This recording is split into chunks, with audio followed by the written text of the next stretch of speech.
Good morning and welcome. We are so happy that you have joined us for a forum with our campus president, Saul Jimenez Sandoval, interim provost Fu, and our vice president for administration, Debbie A. Stone. My name is Brian Barrett, and I will be moderating the question and answer session today. And we are so grateful for all the individuals who've been working diligently to allow us to be on campus safely based on current state and local health guidelines. And we're also grateful to all of you who are following the campus guidelines for mask wearing and completing the required daily screening. Let me quickly share how you can participate in our forum. For this event, all audience members are on mute. However, we do encourage you to submit your questions via the Q&A. Type your questions there, and I will read aloud as many questions as time permits. Additionally, resources may be placed in the chat as we go through this forum. So please go ahead and submit your questions, and we will begin shortly. It's now my pleasure to turn this event over to President Jimenez Sandoval to welcome you and offer some opening remarks. President Sandoval. Thank you, Dr. Barrett, for moderating. I appreciate all that you do for all of us across the state. Welcome to everyone online. I'm Saul Jimenez Sandoval. I'm your president. I'd like to begin today with a land acknowledgement. The Fresno State campus sits in the midst of the San Joaquin Valley, a valley rich in the traditions and representation of Native American peoples and cultures. We are grateful to be in the traditional homelands of the Yokuts and the Mono peoples, whose diverse tribal communities share stewardship over this land. So with that, I want to thank you for everything you're doing to keep our campus safe, to keep our campus open.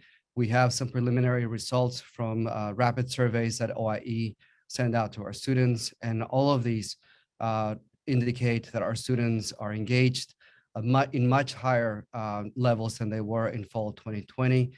The provost will soon be reviewing these, and we'll be presenting these to various entities on campus, including the cabinet, including the deans as well, and then also the chairs. So that's good news because our students have appreciated being face-to-face on campus. On a daily basis, I try to go out into the quad and just interact with students just to see how they're doing. And by and large, our students are very excited to be back on campus. They like our campus, they like to be here. They like our library a lot as well.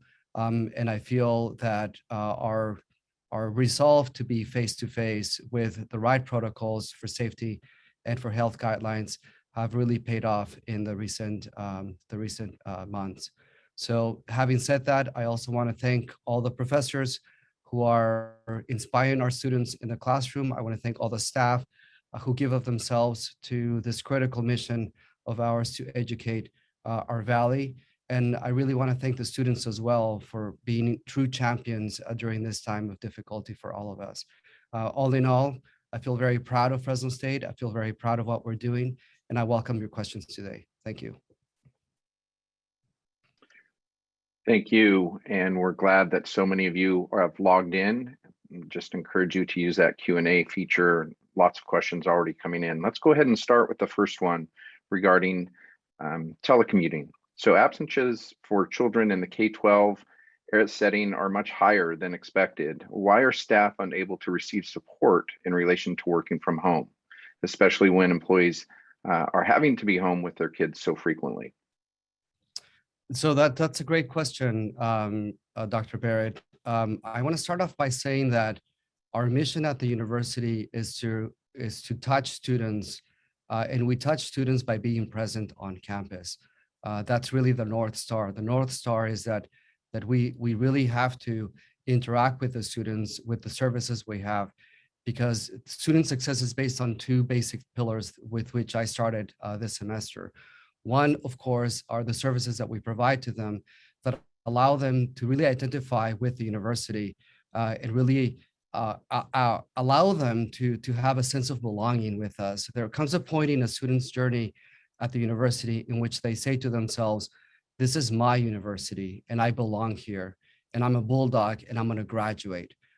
In order for that to happen, we need the right ecosystem to come together with clubs, organizations, and services that are there to really empower the individual to finish their degree. And these services are, the mental health that we have. We have tutoring, we have advising, we have all kinds of services that are really geared towards helping our students succeed.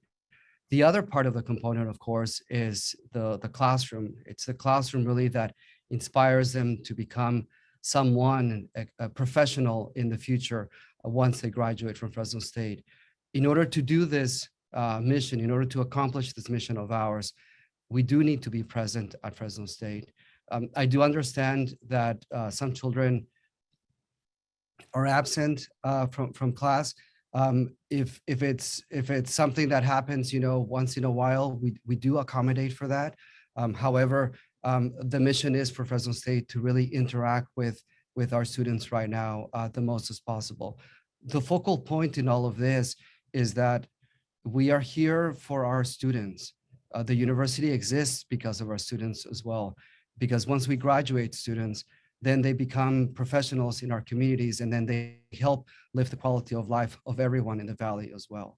Vice President Exum, would you like to say or complement my answer with some thoughts on that? Yes, thank you, President. And I just wanted to add to the President's comments that in working with our HR team and the managers, we have encouraged our managers that when our staff may have children who need to isolate or quarantine because they've been exposed at their schools, that if there is an opportunity for the intermittent telecommuting opportunity, we are encouraging our managers and department chairs to provide that opportunity for our staff. So if you do have any questions, please reach out to your HR consultant. And we do have another manager department chair forum coming up later this month, and we will continue to encourage that is an option if operationally it is feasible for a department or area. So we are trying to accommodate, and I see those for my division, and I know each of the cabinet members do. So it is happening, and we are trying to do our best to help to support. Thank you both. And a follow-up theme regarding that is the CSU approved work from home policy, and why hasn't Fresno State adopted a broader telecommuting agreement with employees who are able to do their jobs remotely? We have wanted to be in a very strong way present on campus, because we feel that in order to be successful with our students, we needed this semester to show a strong presence on campus.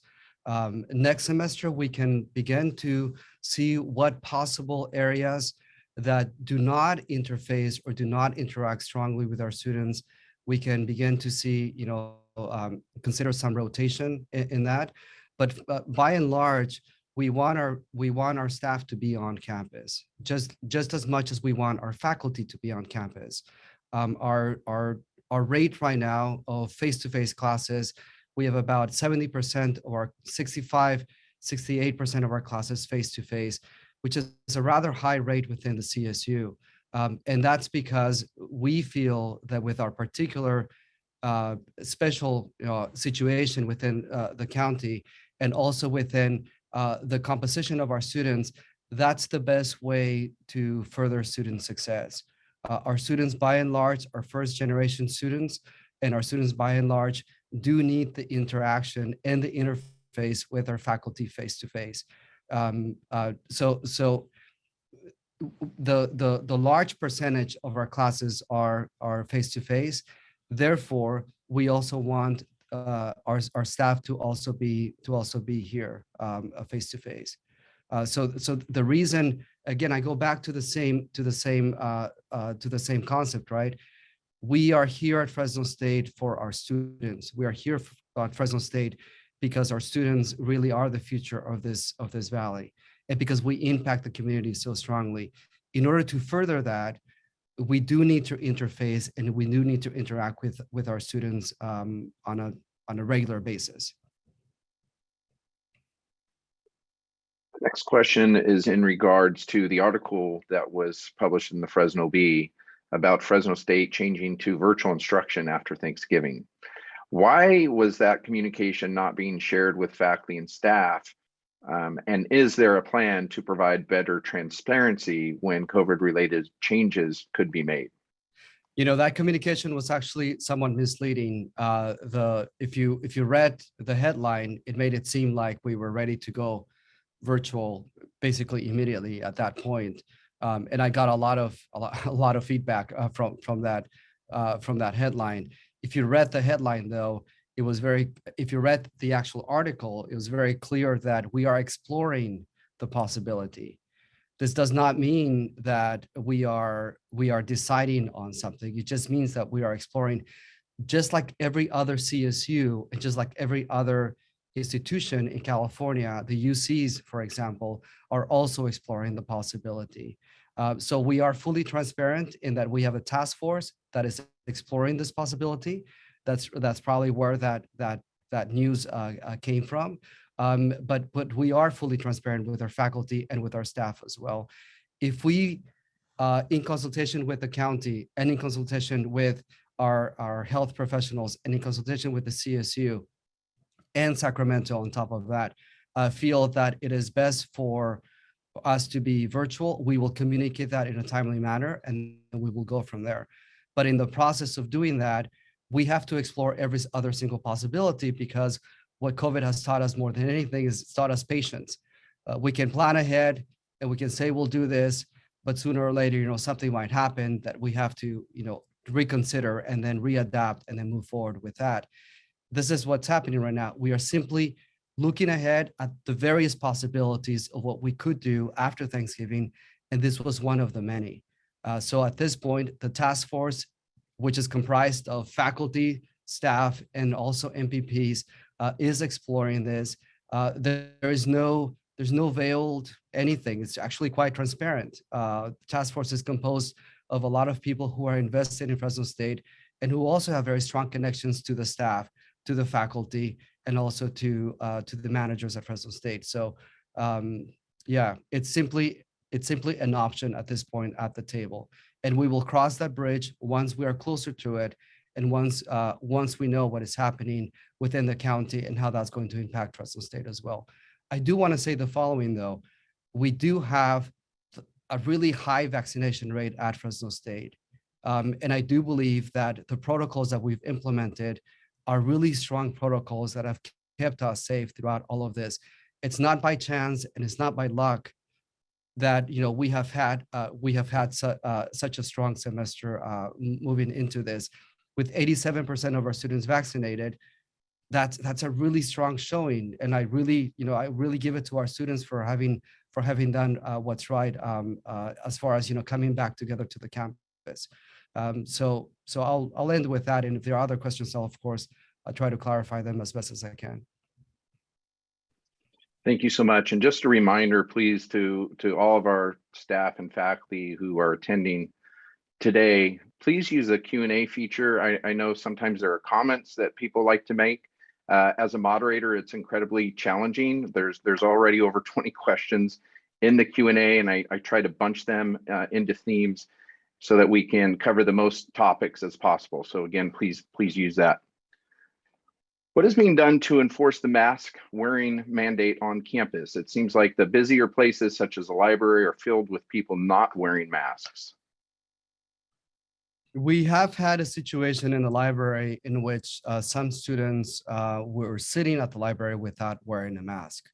And then based on that, then in consultation, again, with the county, in consultation with me, in consultation with various groups, the provost spoke to me about that. And we have implemented a no food at the library rule. That means you can have a drink, but you cannot have food at the library, which means the following: if you're not eating and you're sitting at the library, you will have to wear a mask. The library is doing its best to enforce the mask mandate within its space. And we are messaging to our students that we have to abide by this because we depend on mask wearing in order to stay open and in person at Fresno State. In other areas at the university, when we have heard that someone is not abiding by the mask mandate indoors, we do take action on it, whether it be a staff, whether it be a faculty, or whether it be a student. There are processes for all three of these. and we have heard of people, very few though, who have not abided. In these situations, we do take this very seriously, because this is the one most important element that will keep us face to face at Fresno State. So we are very proactive, and we are very we do go for a very specific steps when this does happen. Now that the deadline for vaccination has elapsed for students, what are the percentages of our vaccinated students and employees fully vaccinated? And the second part to this question is, will the university message the ease of restriction to allow students on campus if they have mild symptoms, such as those caused by bad air quality? So 87% of our students are vaccinated, like I told you. Out of that 87%, 4% have received their first shot and are in the process of receiving their second vaccine. So 83 fully, 87, 87 overall, 4% then partially vaccinated. It's a very high rate if you consider that in relationship to the county rate. With CFA, which represents our faculty, 75% have declared that they're vaccinated, but we have to keep in mind that they have until October the 27th to fully declare their status. Within CSU EU, which is about 70% of our staff, 68% have stated that they are vaccinated. And again, I'm not sure about the deadline on that one, Vice President Aston. It's the same, October 27th.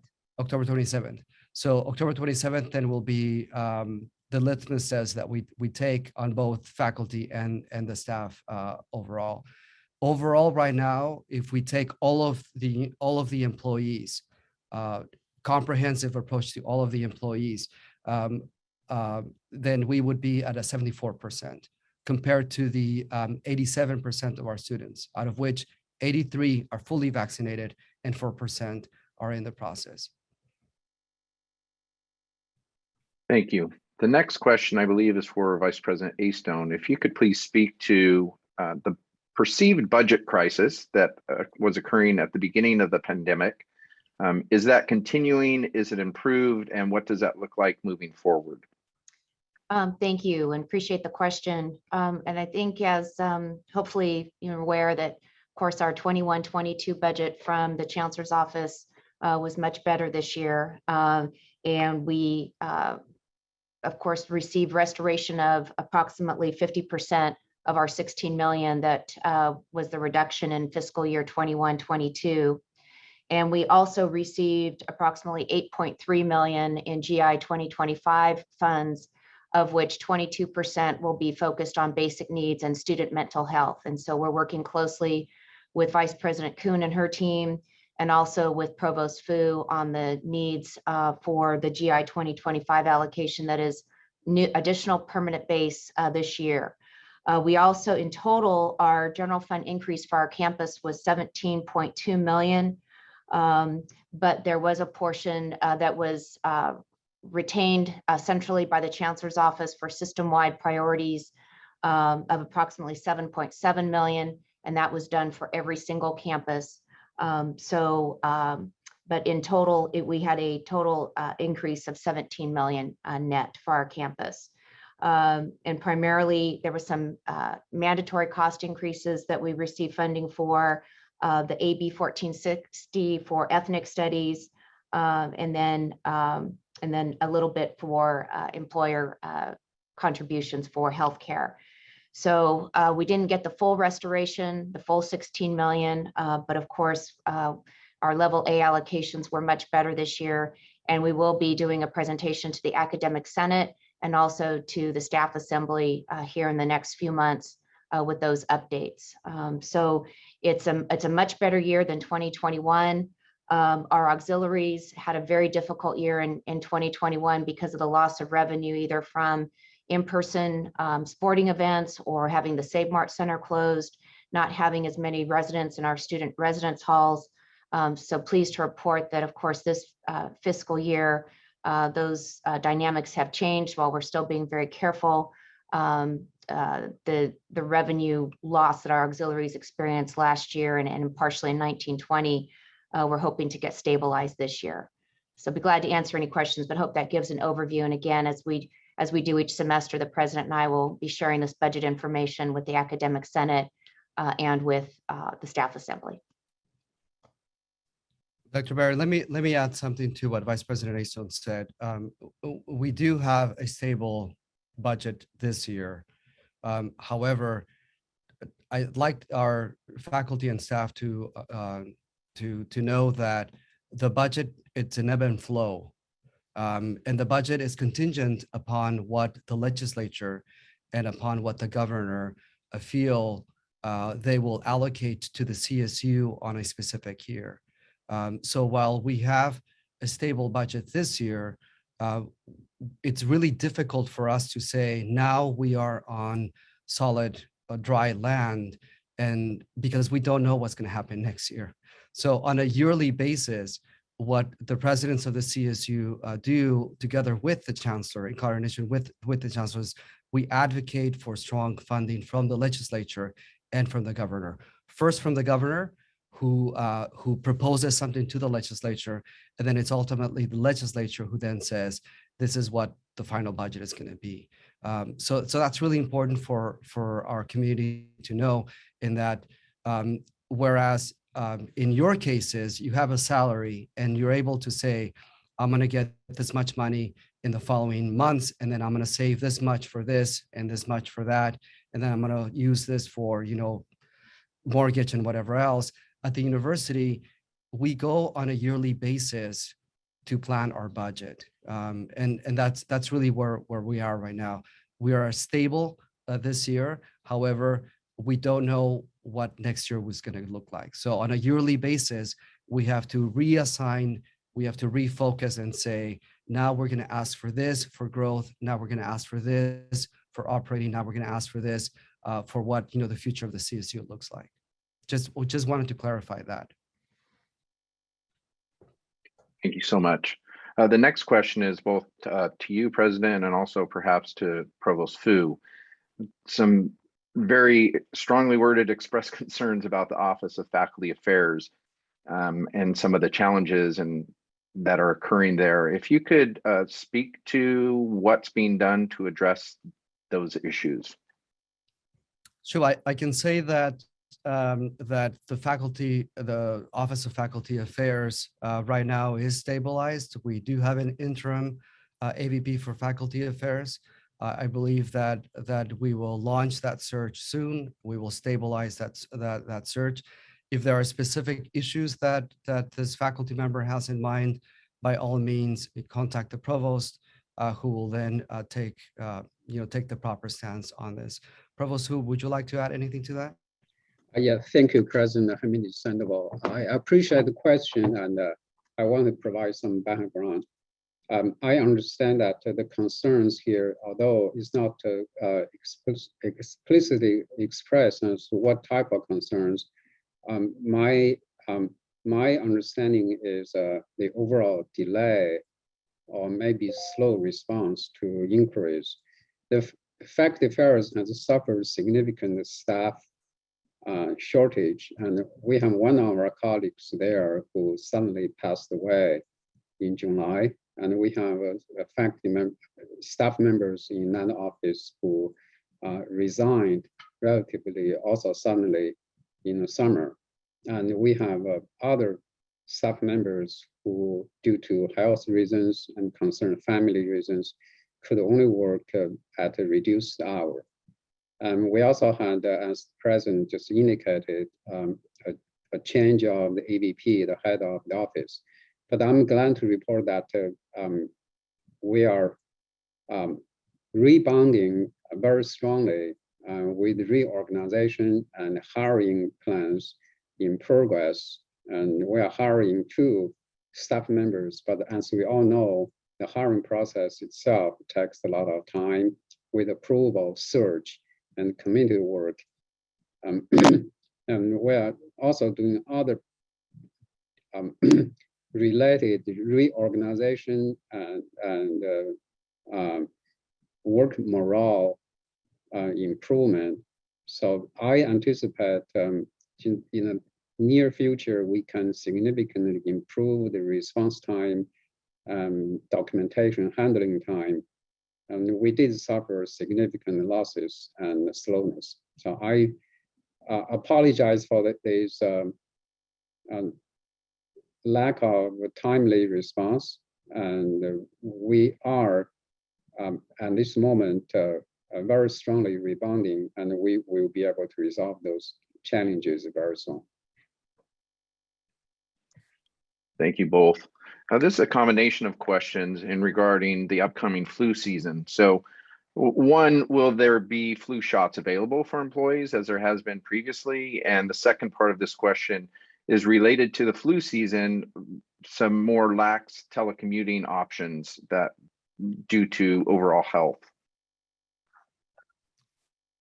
So I'll ask Vice President Asun to answer the one about the flu shots for our employees. Vice President Asun. Right, we can explore bringing that to campus if that's something that would be helpful. I know our Student Health and Counseling Center will be offering that for our students. And so we can look into that and making that available for our employees as well, or try to see if we can partner with one of our healthcare organizations to do that. So thank you for that suggestion. And as far as the hybrid telecommuting as an option, again, it's the same answer that we've been giving so far. Right, it really is an operational issue, and just depending upon the circumstances and needs. But if someone is not feeling well themselves, that is what our sick leave days are for. Yeah. Regarding some of the data and statistics you shared about COVID-related testing, I know that there is a dashboard in the works. In the meantime, is there a specific location where individuals can go and get that data updated on not only the students, but also employees? Yeah, I know that the provost has been working with OIE very closely to get this dashboard out into the public. It'll be a unique dashboard in that it'll be probably one of the first dashboards in the system to be so transparent about it. So I'd like to ask him what the status of that is. I know that he and I have been speaking about it throughout, and then we can go from there. We have been working really diligently on launching that dashboard to make it easy to find and group all COVID-related information, communication in one place. That dashboard will be presented as a link on our COVID website. And the COVID website itself is going through some mild reorganization.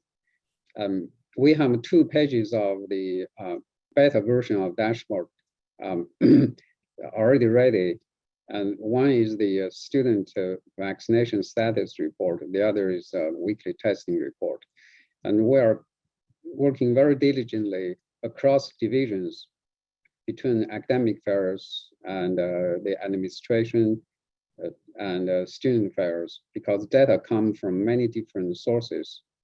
I also need to mention that the people of the team is also part of this effort.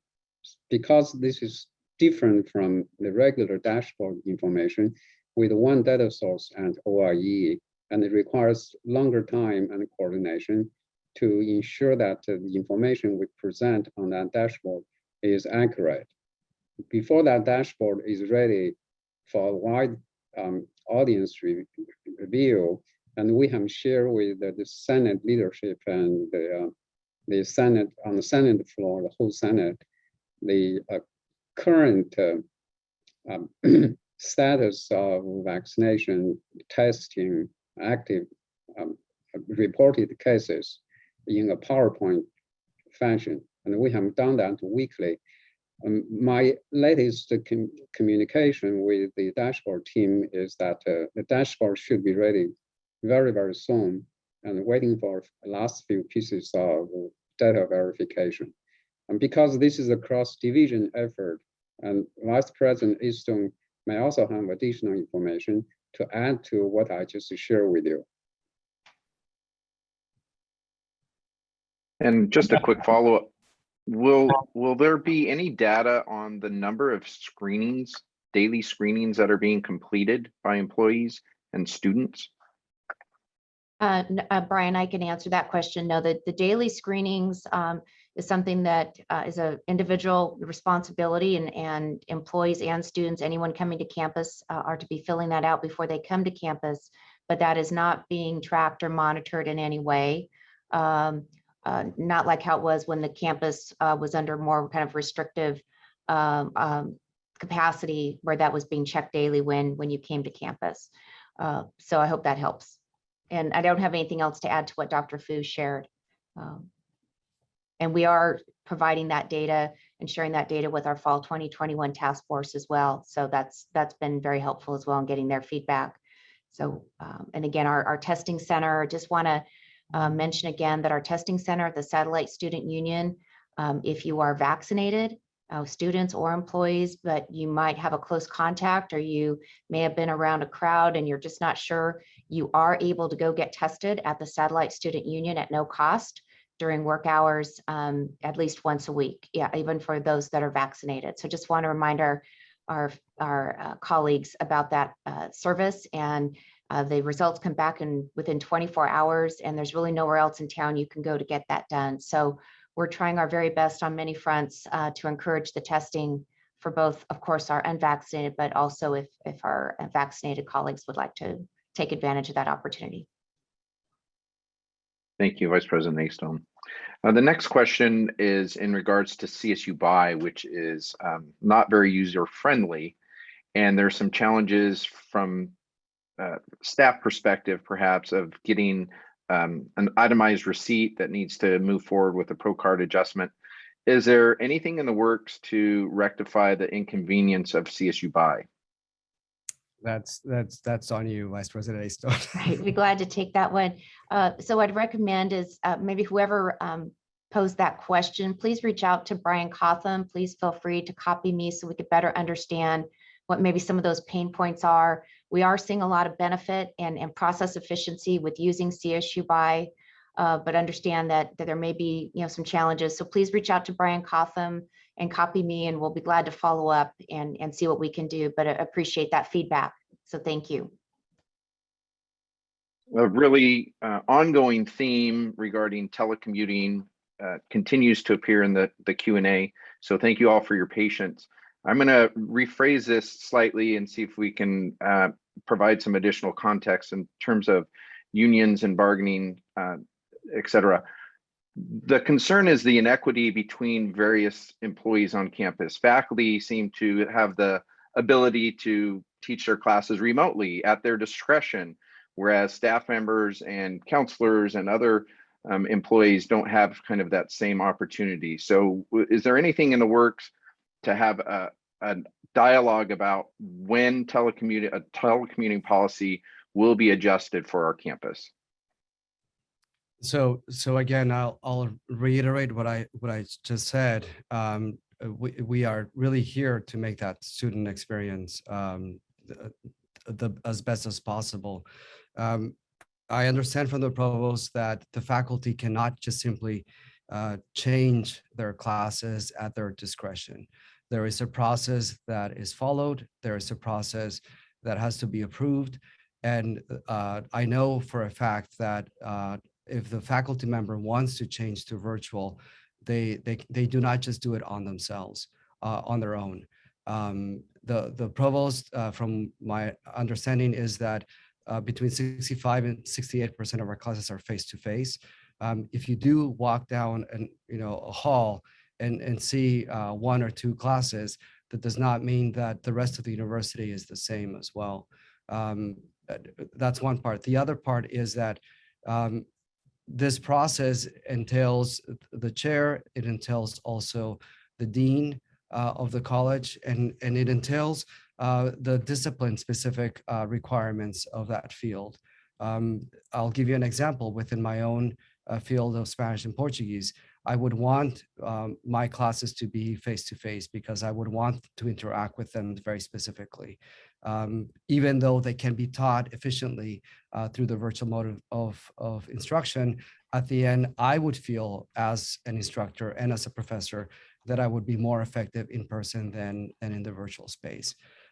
So we are taking a lot of things into consideration, as well as the high impact contact that we have with our freshmen who are becoming bulldogs as we speak, and also with our sophomores who did not have the opportunity to be here last year. And then with as far as the staff is concerned with the telecommuting, again, I said it before, we are considering what modalities could go virtually, but we will try to be as much as present at Fresno State next semester as well. This is really why we're here. It's why we're on campus. Can we commit on an institutional level to use this moment in time, not just to return to business as usual, but create space to reimagine what higher education looks like, to bring more student voice to the table, to tap into the resiliency and creativity of our employees, to make our campus and system-wide changes in reimagining what the future looks like? Yes, and I do commit to you for that. And I specifically commit to you that we are embarking right now on an RFP for our strategic plan. We need outside consultants to lead this process because we feel that with an outside consultant with great experience, we will be able to come up with a strategic plan that directly deals with the situation at hand. Where are we right now during the pandemic? Where will we be post-pandemic? What will we become? What do we need to change? What lessons do we keep from the pandemic? And what lessons do we keep from before the pandemic? How do we keep being that institution within the Valley that really impacts our students and then in turn impacts our community as well? So all of this, I think, will be dovetailed into the strategic plan that will be our North Star or map, or that focal point that will lead us and guide us within the next 5 years. And within this, of course, we will have strong participation from the faculty, strong participation as well from the students who are undergoing this process, strong participation also from the staff, and then of course participation from the leadership as well at Fresno State, as well as the community. I think this is an overall project that we will all undertake in order to come up with our plan of where we'll be in the next 5 years at Fresno State, and how do we become accountable to ourselves as well within this plan. I think that's going to be really important. It's not just business as usual, and we report some stuff that is just going to be filed. How does the accountability come into the foreground and say, these are the concrete steps that we have taken in order to become an innovative university, in order to become a university that is really bringing forth in a holistic manner knowledge that is speaking to the times, and knowledge that is speaking to the conditions of our times for all three components, right? For the faculty, for the staff, and also for the students. So that's going to be forthcoming pretty soon. Thank you. Provost Fu, can you speak to the modality of courses for spring 2020, and when will the campus and students be getting that information? Sure. The student wish list will publish on Monday next week, October 11th. And these last 2 weeks, the chairs and faculty have been working diligently to finalize spring 2022 schedule. As we know, the schedule was first submitted to scheduling office in early summer. That's our annual cycle of making semester schedules. This last round of scheduling is to improve the scheduling, especially with the course modalities. As the president shared earlier in this forum, we have up to 65% of all course sections in person this fall. And we also have a variation across different disciplines. Some disciplines have very, very high percentage of in-person classes, and others have relatively lower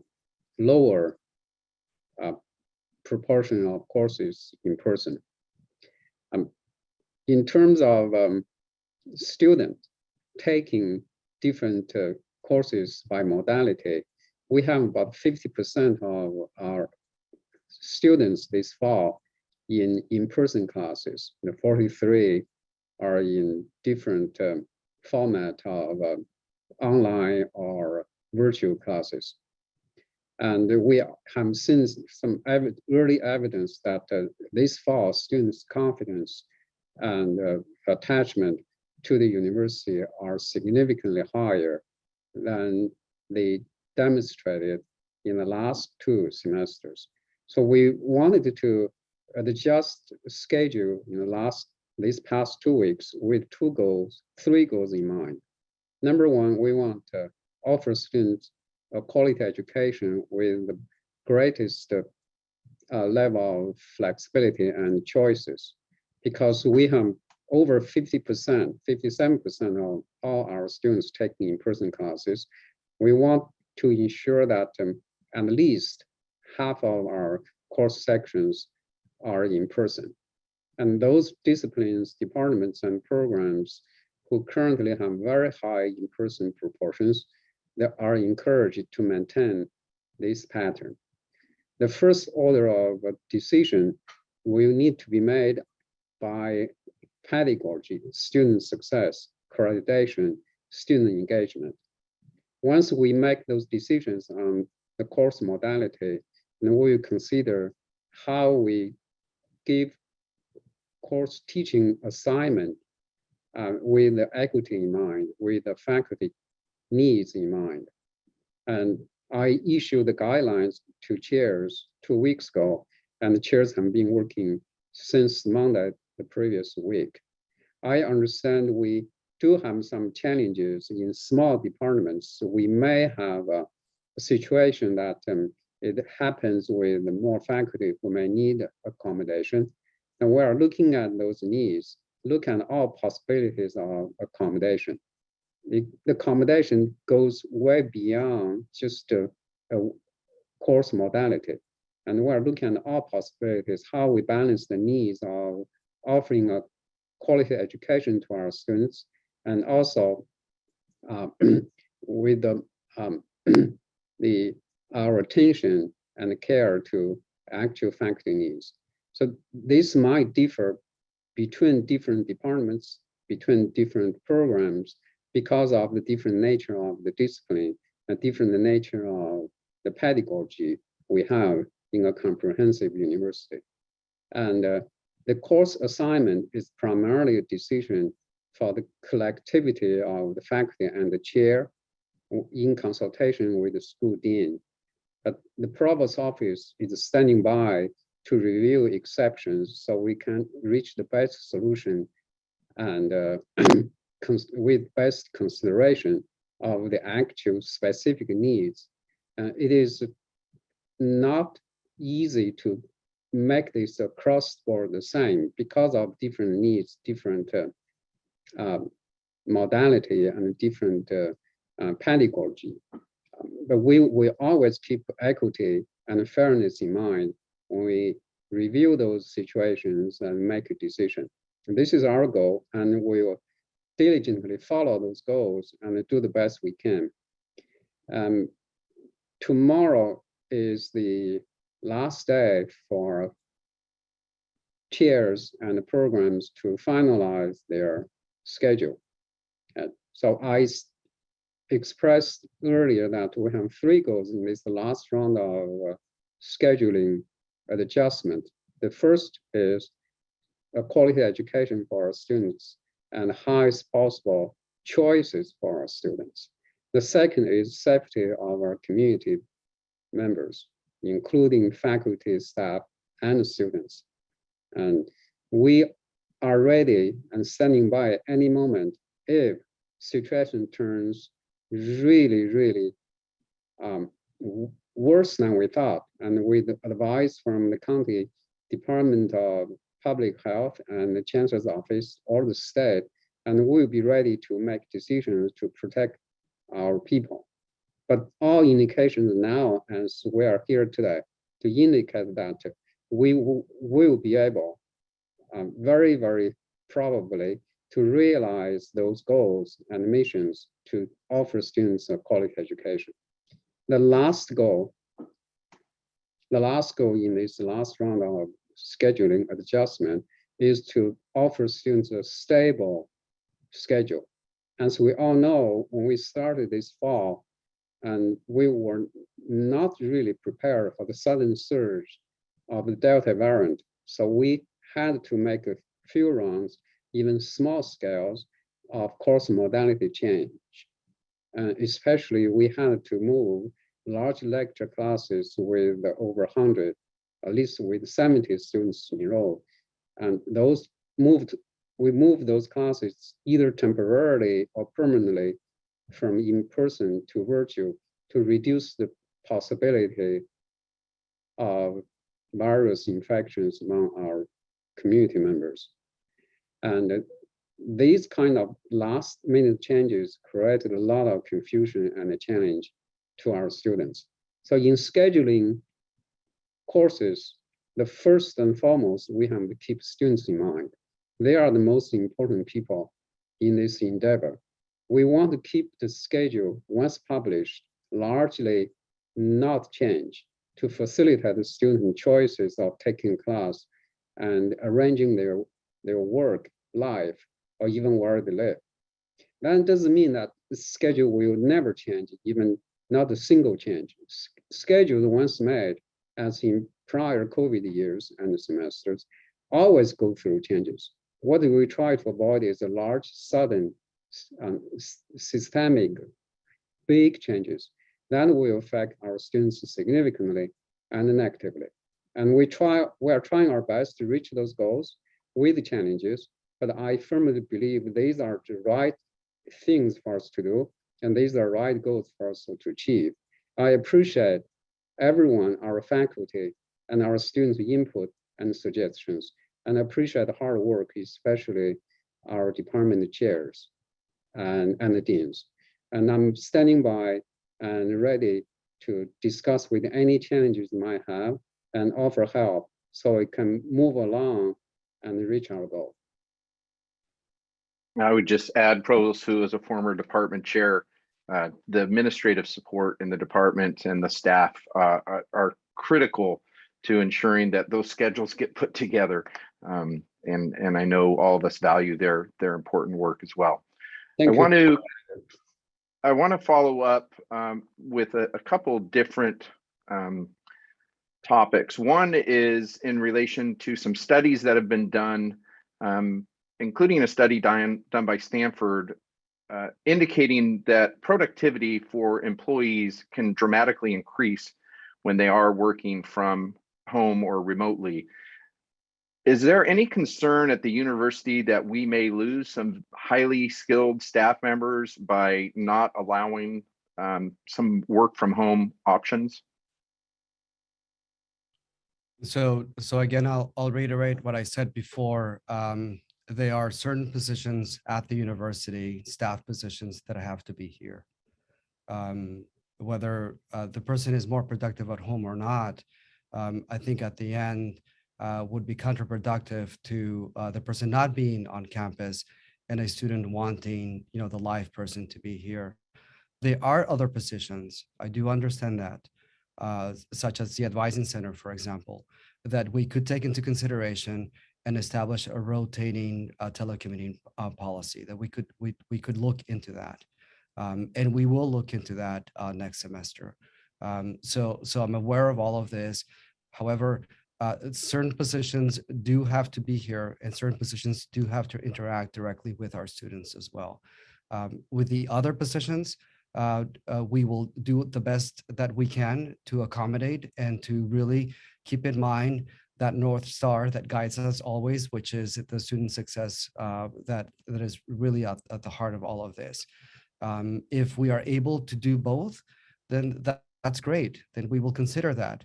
But ultimately, we would want to come up with a policy in which the staff does have a connection to the physical space of Fresno State. There will not be a telecommute agreement in which the staff just is simply working from home all the time. There are other situations in which when we do come together, we do foster a sense of community, and we do foster a sense of creativity that allows us to talk with each other and to come up with creative solutions as to how it is that we move forward as a unit. So I'm aware of all of this, and we will try to come up with a way in which we will provide with our staff with some sort of viability in all of this. However, having said that, I go back to what I said before. The North Star will be the student success component of it. And it will also be, whether we can do it or not. Certain positions will lend themselves to this, other positions, I think, will not. Thank you.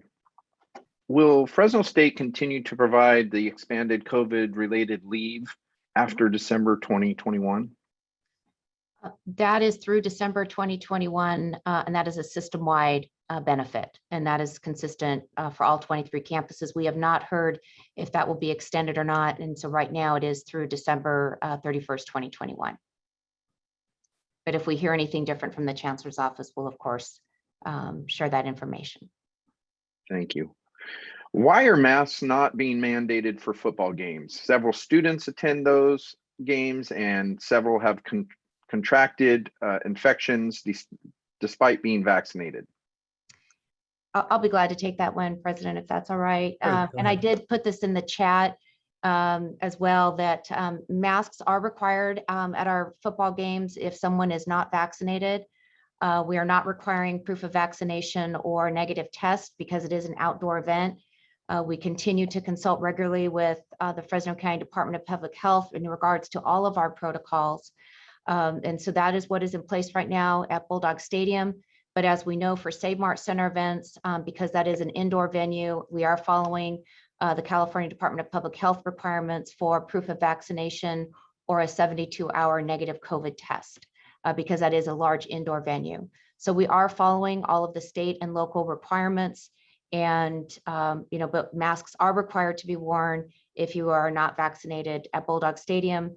But again, that's very difficult to manage after someone enters if they continue to keep their mask on during the event. So, but it is an outdoor venue, and it is someone kind of, if going to an event, it's an option. It's not a mandatory event, and so that is a risk that if someone is not vaccinated takes if they go to an event and they do not wear a mask. And we also do highly encourage mask wearing within the stadium, and we also have the hygiene stations throughout Right. the And we stadium. provide masks. Yeah. So there's no reason for someone not to have one. Thank you. Vice President Ason, can you speak to if anyone is confirming the validity of vaccination cards that are being uploaded by students and employees?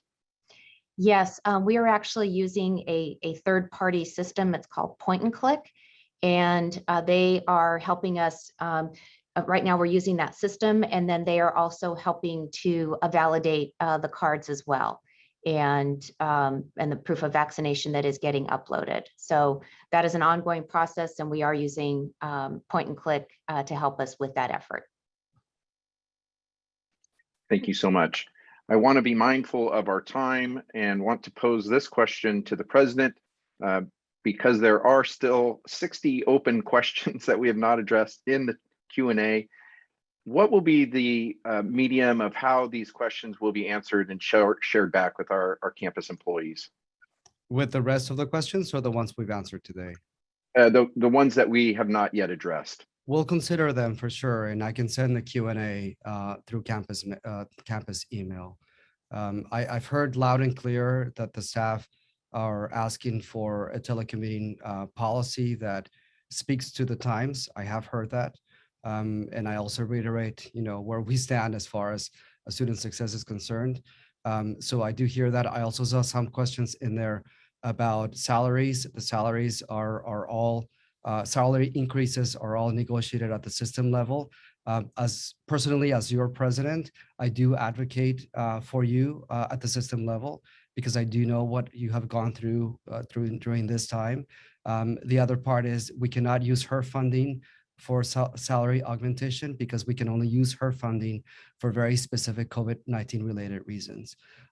So do know that I know where you are, and do know that my past history has also speaks pretty highly of where I stand as far as compensation is concerned with faculty and with staff. So do know that I also see that from the faculty and the staff perspective as well. But I have heard you loud and clear as far as the telecommuting policy for our staff on the one hand. On the other hand, I have heard as well the advocacy that you are presenting to me as far as faculty and staff compensation as well. Thank you, President. And I know that strategic plan process will help lend itself to these challenges, but also the opportunities that we have moving forward. As someone indicated, we absolutely have acted in a resilient way and continue to do our very best every day. So thank you all for participating today. I want to acknowledge and thank our sign language interpreter, our captionist, the Office of the President, Eric West, and our panelists. With that, I will hand it back over to President Jimenez Sandoval for some closing remarks. So I want to thank all of you for logging in. I know that these issues are very important to you. They are very important to me as well. I want to advocate for staff who are happy, who feel productive, who feel heard as well. I do hear you. I want to advocate for our faculty who are out in the classrooms and who are also virtual, because I also understand that some faculty are very successful in the virtual mode of instruction, and how it is that you really inspire our students. And I want to thank you for that. I want to thank everyone for all they're doing to keep Fresno State alive, to keep it moving forward, innovative, with a pulsating heart that really is a heartbeat of our Central Valley. So with that in mind, know that I'm your biggest advocate, and know that I do listen to you, and know that I will do everything that I can to make our Fresno State shine brighter in the future with a really strong plan that's going to come to us collectively with all of our wisdom put together as we navigate these times and more. Thanks for everything.